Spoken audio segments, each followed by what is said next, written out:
lecture 5, this is how teeth are made up, or what teeth are made up of. Okay, so the composition of the teeth and some more words, more terminology. So that there's 3 main parts of the tooth. Okay, you have an anatomic crown. Okay, you have your own anatomy. Okay, so the tooth has its own anatomy, and the anatomic crown is the part of the tooth that you can see. If you open your mouth, the teeth that I can see, that's your anatomic crown. Okay, so this is the portion of the tooth that is covered by enamel and is visible in the oral cavity. Okay, covered by enamel is another important part. Okay, so the anatomic crown is covered by enamel. Anatomic root, that's the part of the tooth that you can't see, that's buried in the bone. Okay, so this portion of the tooth is embedded in the bone of the upper and lower jaw. The important thing is that it is covered by cementum. Okay, so cementum and enamel are kind of doing the same thing. Okay, the enamel covers the anatomic crown. The cementum covers the anatomic root. So it's a hard surface right on the outside of the inside of the tooth, which is dentin. It's the second layer, and we'll talk about that. But you have enamel covering dentin on the anatomic crown. You have cementum covering dentin on the anatomic root. Okay? Make sense? No? It's, no, good. Ask. Okay, so if I've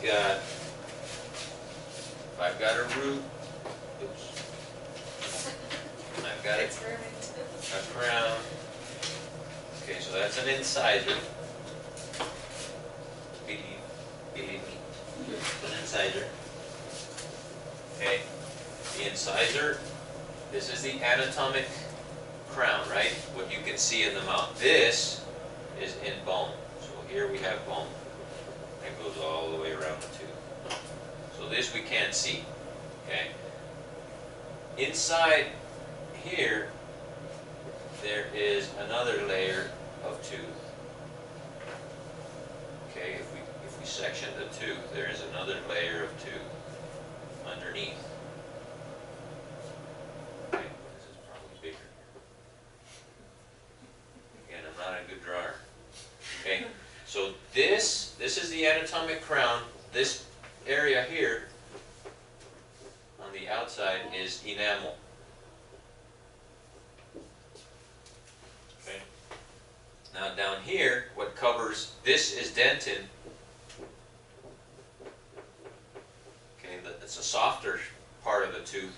The outside, what covers the dentin on the anatomic root is cementum.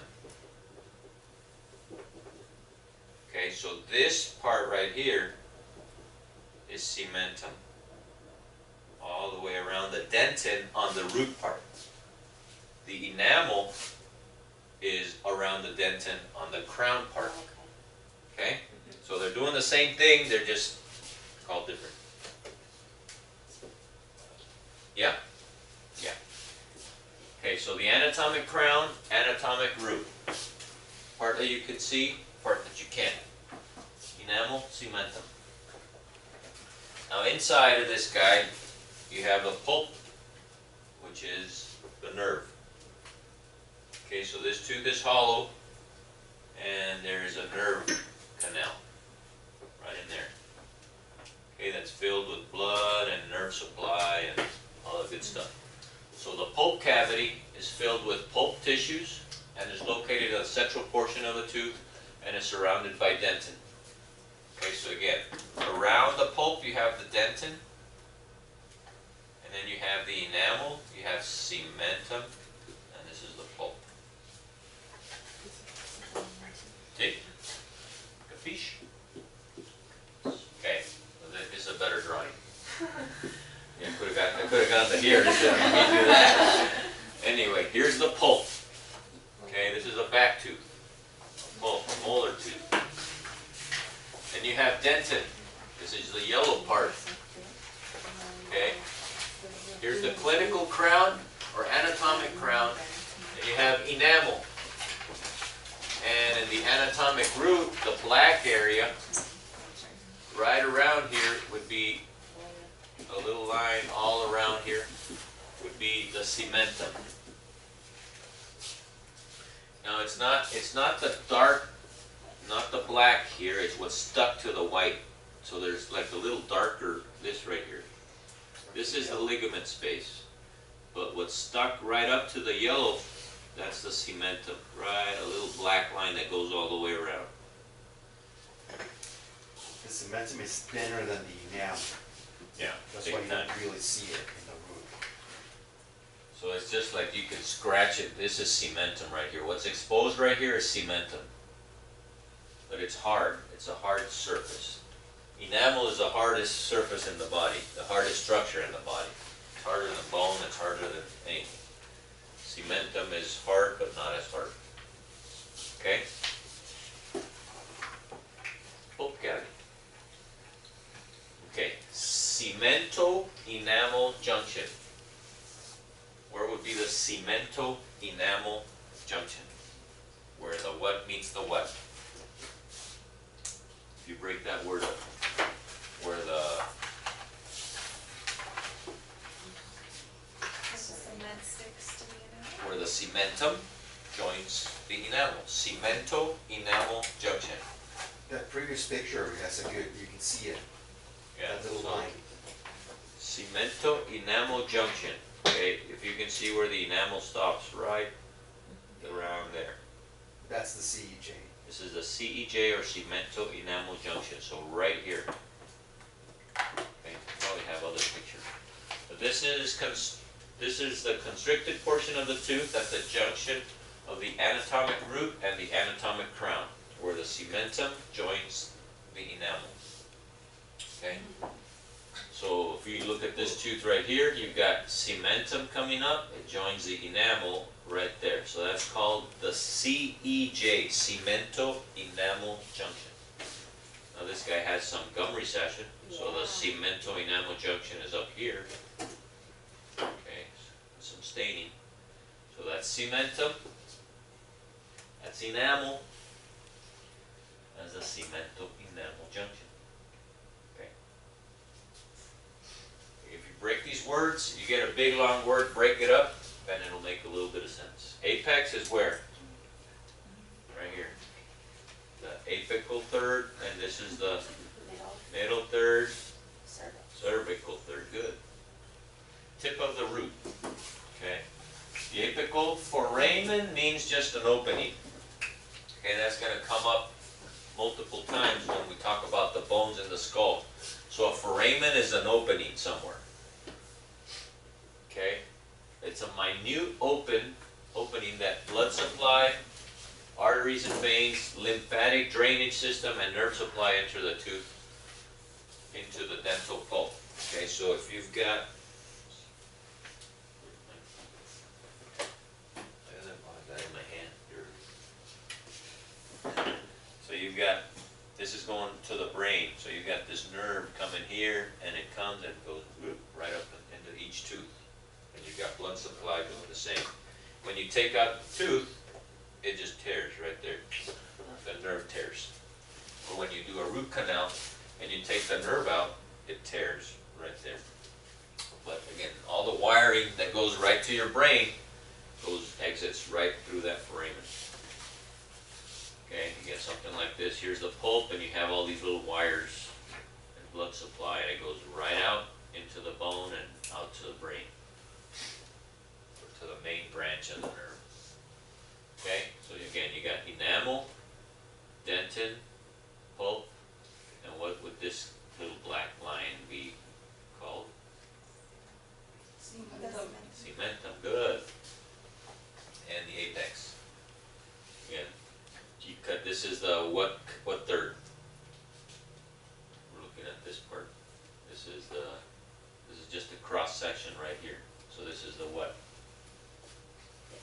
The apical third, right? The apical third of the tooth. Okay, so again, you've got dentin, and they spell dentin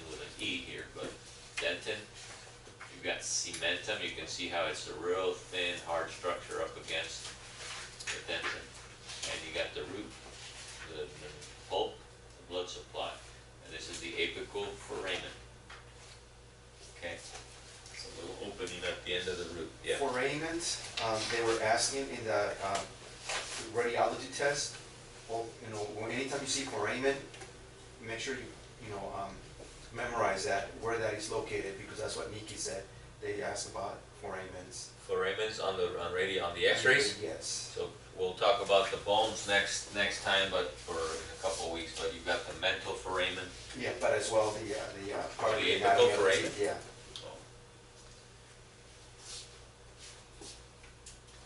Questions on the apical foramen? Okay, the pulp, again, we talked about, it's the blood, where the blood supply, arteries, veins, blood vessels are more numerous. Oh, this is a test question. Blood vessels are more numerous in younger teeth as opposed to older teeth.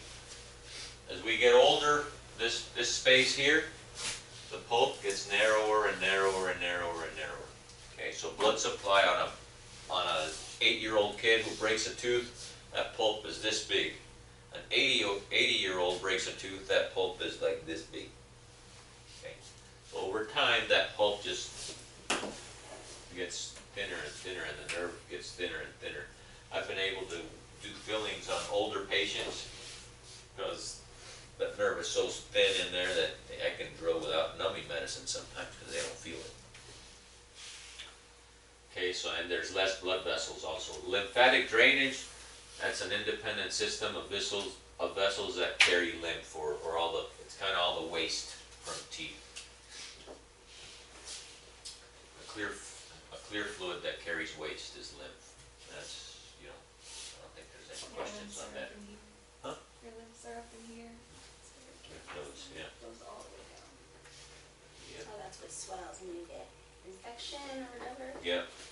So that's when we do exams, when a patient comes in, we test, you know, lymph around those muscles there. It goes into your armpit and it goes across your chest. It Yeah. goes all over the place. Like a Well, it whole goes through your whole body. Yeah.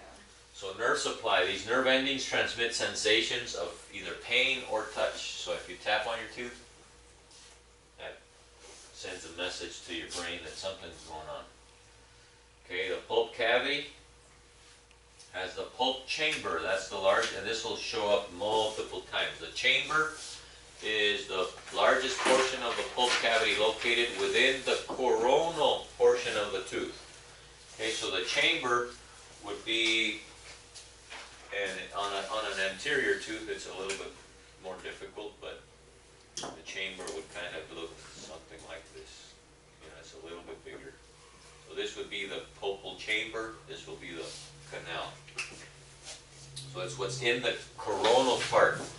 So the pulp itself has the coronal part, and then we've got the canal, what's down in the root.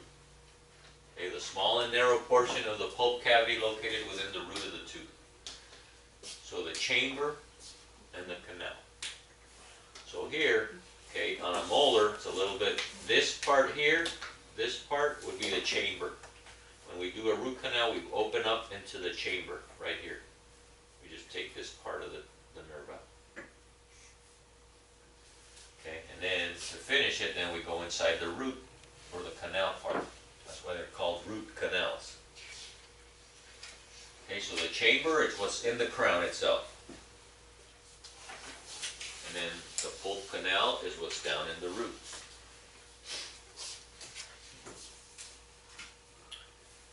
Okay, the functions: formation of dentin, sensation, nourishment to the dentin. Okay, so the function of the pulp, it helps form dentin to keep, you know, the tooth healthy, keeps making dentin inside the tooth. And that's why over time, that nerve gets narrower and narrower, because the pulp over time is just making more dentin and dentin and dentin and dentin. As we get older, that nerve just gets more narrow and narrow and narrow. And then it feeds the tooth and feeds the dentin. So that's what the pulp does, keeps the tooth alive. So if a kid comes in and he flipped on his bike and comes in like this, this is you know, probably like he's not even 11 years old.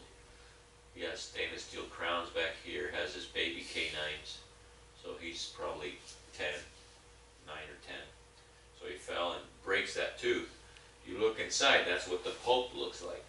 So he broke it down into the pulp. So again, there's blood inside the tooth.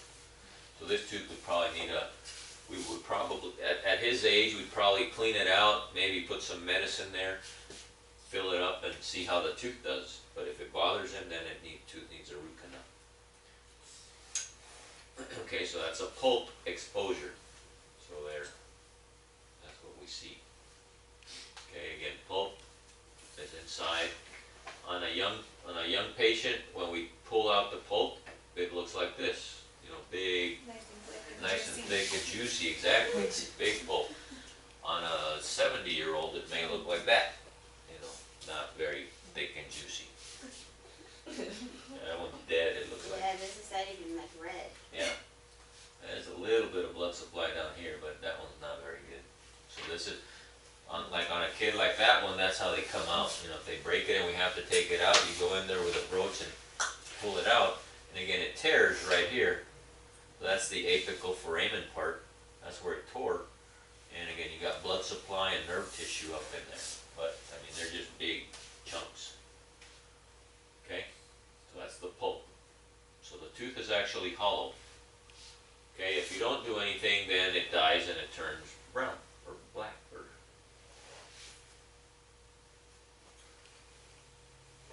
Okay, tissues of the teeth. You got enamel, which we talked about, is the hardest tissue of the human body. Okay, not bone, not nails, enamel.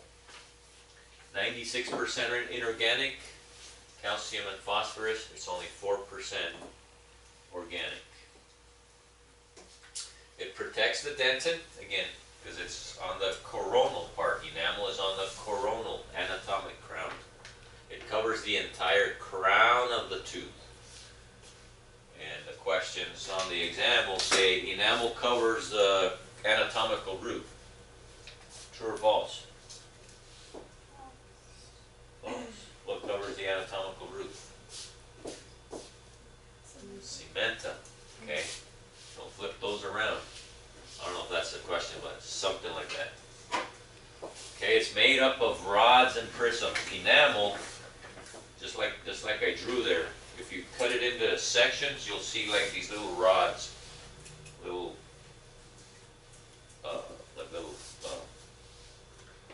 straws, you know, just little canals, and then you etch them, and it's got like little prisms, little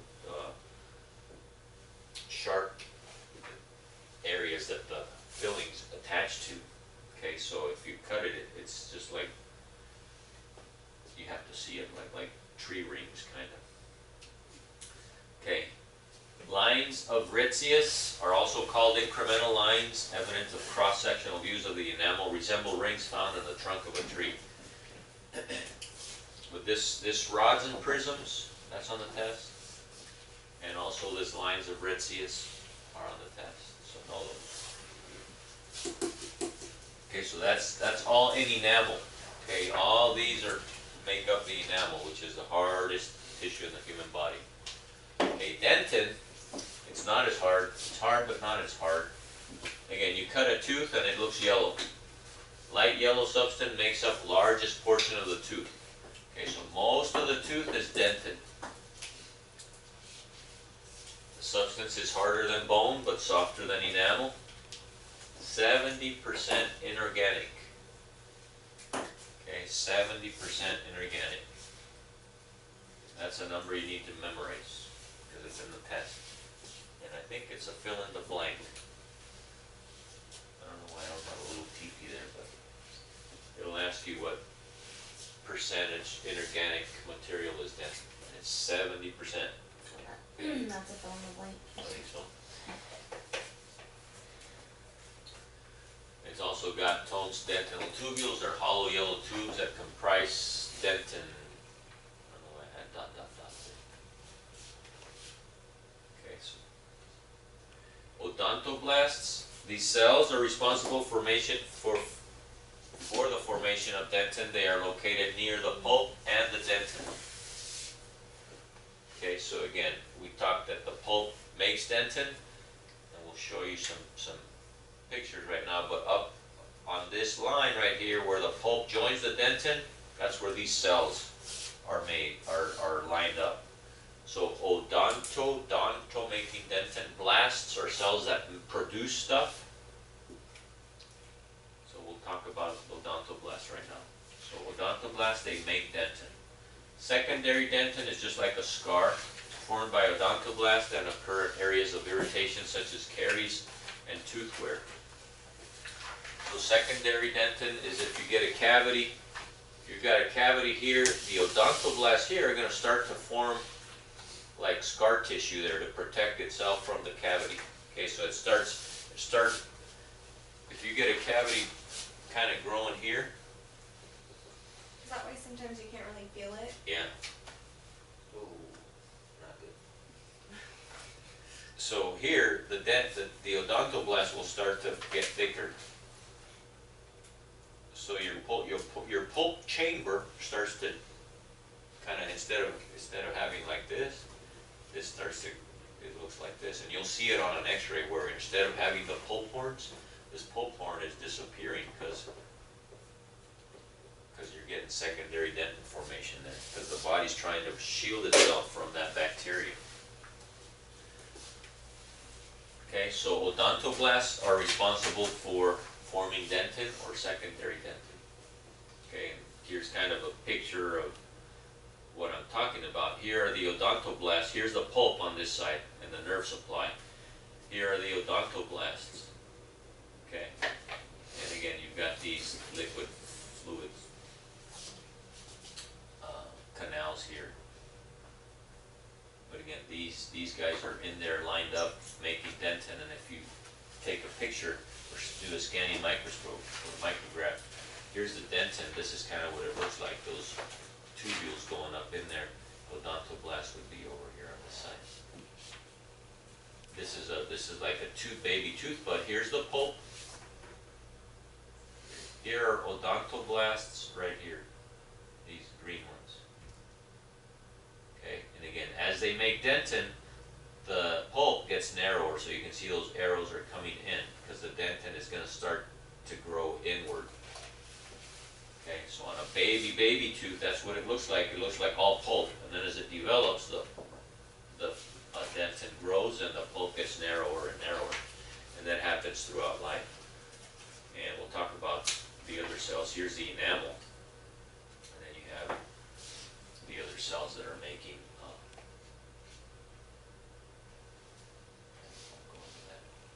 Again, odontoblasts. Again, if you take a histology slide, they kind of look like this, where you have odontoblasts, here they are, and you have dentin, and you have enamel.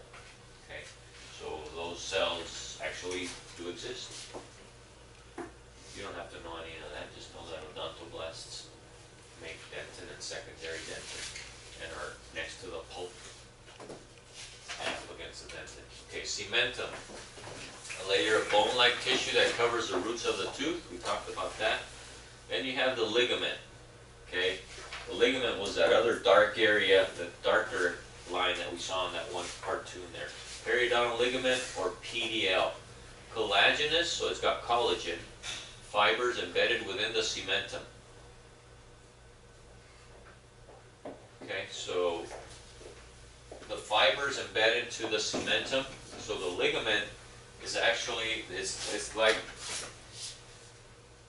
you'll see the picture right now, but in this, here's the bone, here's the cementum, okay, that line right there. So you've got the ligament and you've got all these fibers that are attaching from the cementum to the bone, and it goes all the way around, okay? So collagen fibers, so the tooth is kind of hanging, suspended on there. It's not bone to bone, it's not tooth. Now, is that shed or no? Or like, does it come? Does it shed? Yeah. This collagen on your skin is underneath. No, I think it replenishes Yeah. itself. It's always, yeah, it's a live tissue, so it's always being reformed. Okay. Well, I'm just wondering if like it sheds at all. Yeah, I don't know if it sheds. I don't Most think of it the time, sheds. Collagen that comes to the surface, it peels It off. peels off, yeah. It regenerates, and I mean, you always want healthy periodontal tissue. If you get, gum infections, then you end up losing the ligament. But It's 55% inorganic, 45% organic. Serve as the mechanical function of attaching the root of the tooth to the wall of the socket. Okay, so again, it attaches the root to the bone.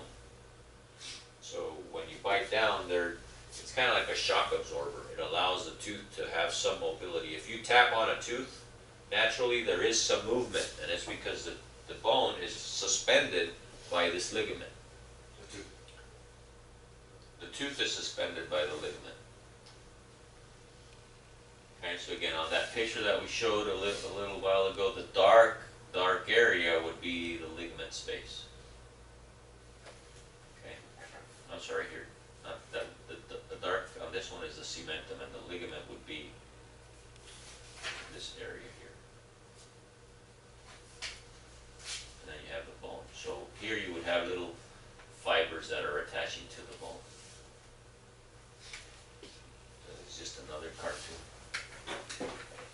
Okay, so you have the anatomic crown, anatomic root, enamel, cementum, and then you have the ligament space coming around here. Okay, anatomical landmarks of the teeth and dental terminology. What is that? That was Kim. Anatomical landmarks of teeth and dental terminology. Cusps we talked about. Okay, so if you look at your teeth, at your models, the cusps are peaks. Okay, the tips of the back teeth. A peak or elevation located on the occlusal, which is the biting surface of molars and premolars. Anybody have questions on cusps? How many cusps do premolars have? 2. Bicuspids, premolars have 2, right? Cuspids are 1 cusp. Molars have 4 or 5. Okay, contact is an area where one tooth is touching a neighbor. So where one tooth touches a neighbor, that's the contact point, because it contacts the tooth next to it. Okay? Okay, cingulum, the back of your, if you put your tongue on the back of your upper front teeth or your canine, you'll feel a little bump. Okay? That little ridge is called the cingulum. It's a bulge or elevation located on the cervical third of anterior teeth. Okay, this is the one that has a star. Okay, so here are cusps. Here's the cuspid has 1 cusp. Bicuspids have 2 cusps. Molars have 1, 2, 3, 4. And sometimes a 5th one off the side here. Cusps. The contact would be in between here. You got a mesial contact, you got a distal contact here. So this tooth, the contact here, this tooth is the mesial contact, this is the distal contact. Okay, right where it's actually contact, I'm just kind of pointing in that area, but it's actually where it contacts. Okay, right in there. When you floss through the contact. You want to hear that. You don't want, when we do fillings, we want to have a contact. You don't want to be able to floss with no contact, because then you pack food in there. Patients come back and my steak is staying stuck in there, and it's annoying to keep flossing. You got to have contact. Okay? Cingulum. That's their front tooth. Looking at it from the tongue side, that's the cingulum on your front teeth. Okay, that little bump. Lobe. That's a primary developmental center in the formation of the crown of the tooth. Okay, so when they start forming, they form lobes. Cusp of Carabelli, that's the 5th cusp found on the maxillary first molars. Have to know that. Developmental groove, these are a groove formed by the union of 2 lobes during the development of a crown. Fissures. Okay, fissures are when you look at these guys, the very down, the little grooves way down in there, those are grooves. And inside grooves you've got fissures, which are like little cracks. And those are the ones we try to seal when we do on kids, because that's where your cavities will start. I'll show you a picture right now. Okay, so you've got lobes come together to form grooves. And then you have pits. So each of these, if you look at a premolar, you're going to have a mesial pit and a distal pit. Okay, so try not to write on yours. But if you look at a premolar, that's a distal pit, that's a mesial pit. Okay, so that would be the distal pit, that would be the mesial pit. And molars are going to have mesial, central, distal. Okay, so the pits are just a pit, like, so that would be the pit, but no. So pit here, mesial, central, distal pit. So that's when we run our Explorer through, that's where we poke, right on the central pit. So on the premolar you got a distal pit, whoa, gotta go back, and a mesial pit. So that little hole, that's distal, mesial. Okay. And then you're going to have a mesial pit, central pit, distal pit. It's the deepest part of the tooth. Okay, so distal, mesial, central, or I'm sorry, mesial, central, distal pit. Okay.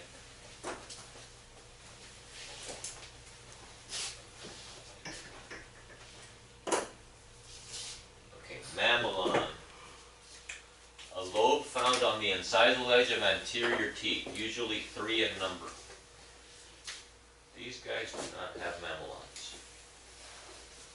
When you see a baby tooth erupt, or a lower permanent incisor on a child, you see like 3 little bumps. Yeah. You notice that? Those are called mamelons. I'll show you a picture right now. Okay, that's on the test. I want to say that's a fill in the blank, but I may be wrong. But I know there's a mamelon question on the test.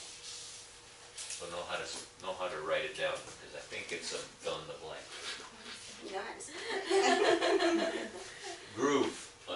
The groove again is just the groove where you have 2 lobes coming together and it forms that groove right in the middle of the tooth. A linear depression on the surface of the tooth. Again, flashcards on these. Okay, so you've got pit, you've got a groove. Okay, you've got a groove. And these are all grooves coming in. Developmental grooves and the central groove. And a pit right at the bottom, right where it forms. Right where everything comes together. Okay, so you've got a cusp here, you've got a groove, and then you've got that crack going right down the middle. That's a fissure. Okay, here's another one. See, this is how cavities start. You've got this groove here, and then you've got that crack going right down the middle of that tooth, where the 2 lobes join. They just never fused. And so some kids are susceptible to decay because that's in there. And even though they brush, plaque and bacteria get down in there, and it starts to demineralize just like this, and that's a cavity.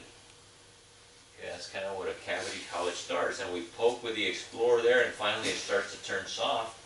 Or sometimes you can't even see it, and finally this breaks because it's soft, and then you have a hole. Those are mamelons. Okay, mamelons. Like an M. And I guarantee you somebody's going to miss it. They'll say, I can't remember right. Okay, so mamelons. So this is, it looks like an M for mamelons. Are those how you can tell if you're have like your older teeth are they're rough like that? Or No, mamelons are a newly erupted tooth. These are usually gone when you wear them down, or when you chew. It's rare that you see these on an adult unless they have an open bite where the teeth don't come together. Okay, so if the teeth don't hit, then those mamelons may stay because you don't wear them down. Ridge is a linear elevation, so on your teeth you got a ridge. Okay, anything that's raised up from the groove, those are bead ridges. You've got a mesial ridge, distal ridge, transverse ridge, marginal ridge,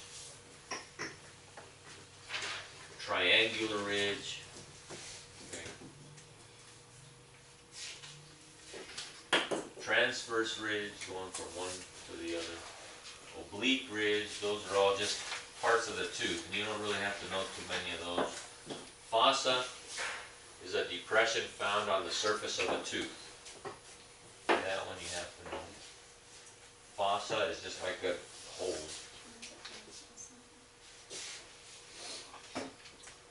Supplemental groove is a shallow linear depression.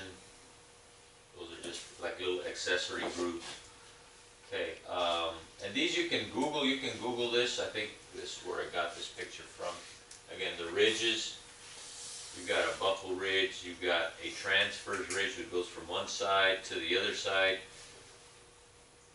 You got an oblique ridge because it goes at a diagonal. And then you got the marginal ridges that are on the sides, called the margin of the tooth. So again, anything that's raised is a ridge. And it just depends whether it's mesial or distal or transverse going from one side or oblique at an angle. Fossas, again, these depressions where it goes down. Okay, not the pit, just where it's like a canyon, where the canyon starts to go down is just a fossa. Okay, so distal marginal ridge, distal triangular fossa. So mesial triangular fossa. Okay, central fossa. So again, it's just a depression in a tooth. So this would be the distal triangular fossa, this whole area. The pit is right down in the middle. The groove is down in the middle. This would be a transverse ridge. This would be the marginal ridge. Okay, this would be the mesial triangular fossa. Okay. A lot of things to remember there, but just the ones that we pointed out to, those are the ones on the exam. And rarely do we use pit a lot. Clinically, we use the central pit, or it's got decay in the central pit, it's got decay in the distal pit, the buccal pit. Those are the more common ones. It broke the distal cusp, it broke the mesial cusp. We don't use, I mean, fissures and fossas and that we don't usually use clinically.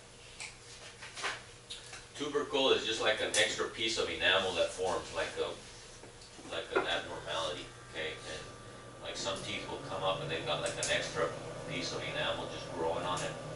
It's kind of weird. Over time, the patients will, if they function on it, they just wear it down. Embrasures are, again, where teeth, it's a triangular space between teeth. And again, proximal is where teeth come together. That's the proximal surface, and the embrasure is the triangle that it forms as these teeth come together. And there's different ones. There's a facial, lingual, occlusal, apical. Okay, so again, here we're looking at this tooth. This would be this triangle that's formed right here. Okay, or this triangle would be, it's a proximal embrasure because it's between. This would be either you could call it mesial. This would be the gingival. This would be the incisal. This little triangle would be the incisal embrasure. This triangle would be the gingival embrasure. If you look at it down, this triangle would be the lingual embrasure. The outside, this triangle, would be the buccal embrasure. Okay?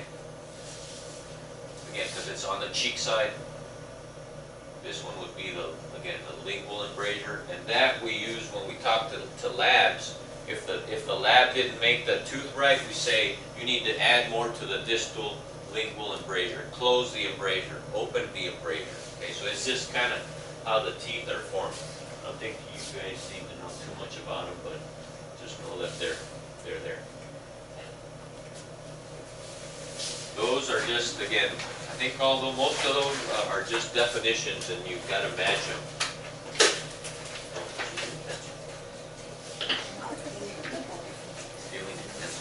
They're stealing your stuff, having marked up. I know. my teeth. Yeah.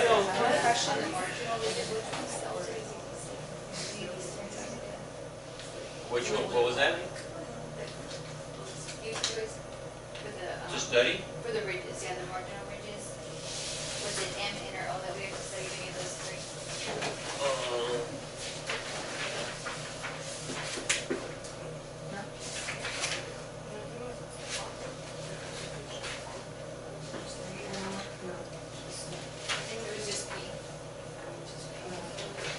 Sorry, girl.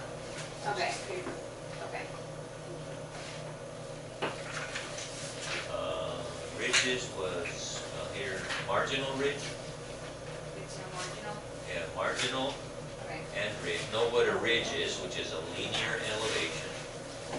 Know what the marginal ridge, it's in the molars and premolars. Okay, see here's a little asterisk, and here's a little asterisk.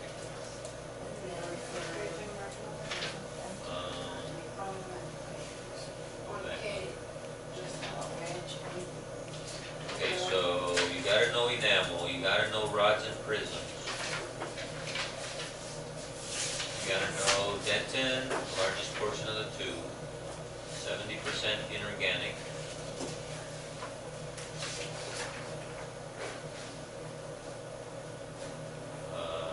You gotta know odontoblasts.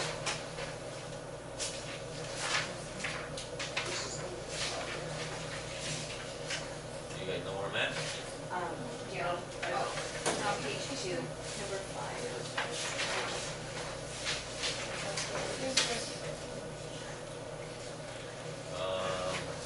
Cementum, you gotta know what cementum does, covers the roof.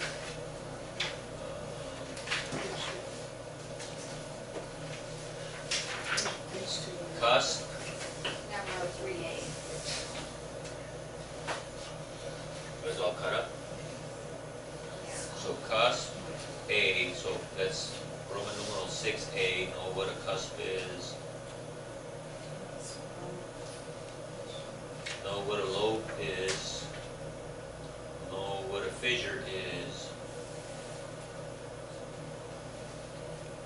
Oh, I didn't give you the study guide, huh?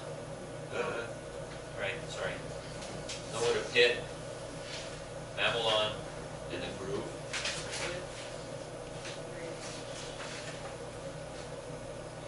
Know what a ridge is, know what a marginal ridge is. Know what a fossa is. That's just what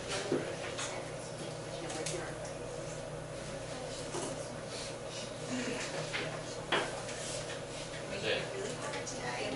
Sorry guys, I forgot about the, let me see if I can print up here. Oh,